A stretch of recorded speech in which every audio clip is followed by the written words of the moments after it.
No one is doing this in India yet, and it can be the next $1 million healthy food business.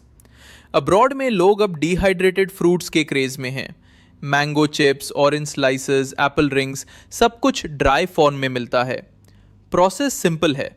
Fresh fruits को food dehydrator में डालो और कुछ घंटों में ready हो जाता है क्रिस्पी हेल्दी फ्रूट स्नैक।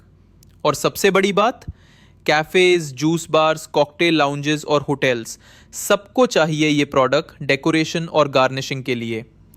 लो इन्वेस्टमेंट, हाई डिमांड और प्रोडक्ट लाइफ होती है मंथ्स तक, मतलब perfect business for small setup या होम स्टार्टअप। अब इंडिया में हेल्थ कॉन्शियस मार्केट बूम कर रहा है और डिहाइड्रेटेड फ्रूट्स का ट्रेंड अभी प्रॉपरली स्टार्ट भी नहीं हुआ।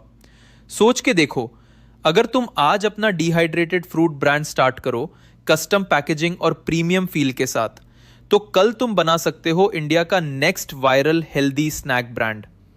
कमेंट फ्रूट अगर तुम भी ये बिजनेस स्टार्ट करना चाहते हो, and I will personally send you the full guide on how to start this business step by step. और ऐसे ही स्मार्ट बिजनेस आइडियाज के लिए फॉलो करो अभी